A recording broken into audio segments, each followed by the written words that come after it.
Hey everyone, it's Evangeline here at eTrailer, and today we're taking a look at our track-mounted RLTP Rhino-Rack legs. These are going to be low profile but also adjustable towers for your Rhino-Rack system where you use the RC or RTC tracks. These are heavy-duty towers where you have a glass-reinforced nylon construction where it's lightweight but also designed to hold weight. Another thing to this is that it sits 2 inches tall. So measuring from the track to the top of the tower, this is gonna have your crossbars sitting 2 inches above your vehicle. Low profile does not mean zero clearance though. Of course, your actual clearance will be dependent on where you install your tracks on your vehicle and what type of vehicle you have, but having that 2 inches of height, give or take an inch for your vehicle, is going to be helpful for most types of accessories, especially those that have clamps that go around your bar, or if you have channel mounted accessories, the amount of clearance doesn't matter whatsoever. So something to be mindful of is if you want a low profile look, you want something that's sleek, and you're not mounting things with U-bolts and wing nuts, having these low profile towers are going to be a good path to go. Please remember that these on their own are designed to be used with Rhino-Rack heavy duty crossbars. If you want to use your Vortex Aero bars, you are going to have to get the appropriate adapter. These are not the only towers that Rhino-Rack has that works with their RT and RTC tracks. What makes these specific towers different from the others is how they mount to the tracks. So each tower has 2 bolts, and if you needed to adjust the towers and slide them side to side, then you only have to loosen those bolts. Compared to some other towers where you have to take off the whole system to move the bases, this is going to be a much faster method. Now, with it being fast, when it comes to security, these are also security bolts and require your Rhino-Rack Allen key in order to loosen and tighten the towers. But once you have these loose, you can then slide this back and forth to get the best fit for your different types of accessories. And once you've picked your spot, it's simply a matter of tightening them back down again. While the RLTP towers are going to be great for most situations, if you do need that extra height, take a look at the RLTF towers instead. Exact same design, but they are going to sit at 3 inches of height versus the 2 inches that this one has. And then if you have, let's say, fixed mounting points or other types of tower base systems, then definitely use our fit guide here at eTrailer. Put your year, make, model, and then we will suggest the kit that is going to fit your vehicle. These towers are going to be the base of your system. Very straightforward, very easy to use, pretty easy to understand. How they shine compared to the other towers is in the process of installation. So if you're curious about that process, well, stick around and I'll show you how I got these towers on this truck. So before installing your roof rack towers, you first need to make sure you have the right base for it. So this is going to fit into your RT or RT style rails. So you can see we already have them installed on our truck. This will create that base and that channel that will allow you to slide your roof rack back and forth to get the best fit on your vehicle. Now that installation is going to be found on the rails page, especially since there's different methods of installing depending on what type of rails you do get.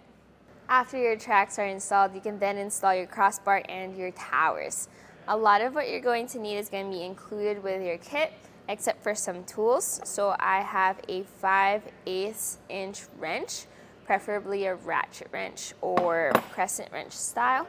And then I have my tape measure just to make sure everything's lined up to where I need it to be and everything is even. So with all that in place, you are also going to have to bring your crossbar appropriate to your vehicle size. So we're going to get that onto our towers first. There's a rubber piece included with your towers, so go ahead and insert those. They'll be pushed into the top channel. Once that's inserted, you can then flip the tower or the crossbar over and install the tower. If you have heavy duty bars, then you don't need to get any adapter pieces or set that up.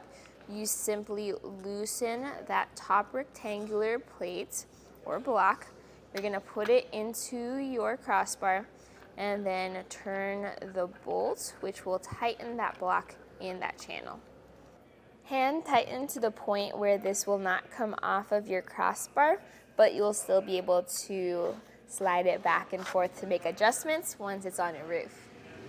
Getting this on your roof will be easier if you have a second person to help guide your towers. But the perks of this style is that they have tabs in the towers that will fit into your tracks, and then that will help you hold your spot as you adjust for spacing from crossbar to crossbar, as well as spacing of length of the bar on each side. How far apart you want this depends on your accessories. So a good compromise for a lot of accessories is to put this about 32 inches apart. You'll measure from the front of one crossbar to the front of the other. Slide your towers until it matches that measurement on both sides. Secure the towers with these hex nuts. Now, these are gonna have to slide into your track system.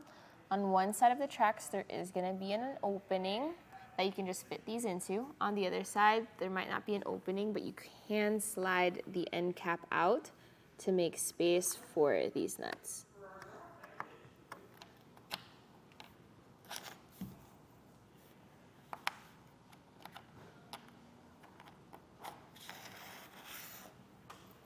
Lifting up on the crossbar, we're then going to slide these nuts in the general direction of where they need to go.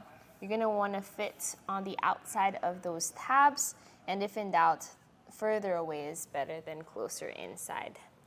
Now we're also gonna place these wedges. So the direction you should have this is a tall part of the wedge facing the inside of the vehicle and the tapered end facing out. This allows for a level surface of your tower, even if you have a sloped or curved roof. With this being such a low profile design, you're gonna need those wedges to balance things out. Finally, secure your towers with your bolts. So you're gonna have your bolt, then you're gonna have your split washer, and then your flat washer. These are gonna come in from the top of the tower. Go ahead and fit that through the wedge, and then thread it onto that nut underneath. If you have everything lined up, you should have that threaded in no time. You may need to wobble your tower around a little bit in order to catch that thread. Once both sides are threaded, go ahead and double check your measurements for crossbar spread before you tighten down using the included Rhino-Rack security tool. Tighten down until that split washer flattens out on both sides.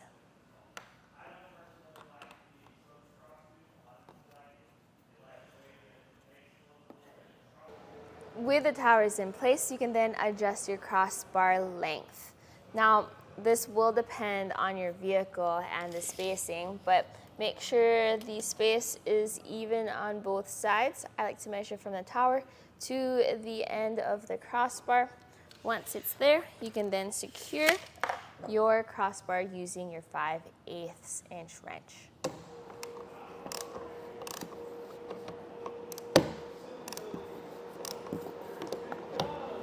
After I tighten down all the crossbars in the towers, I like to give them a good shake test just to double check that everything is secure.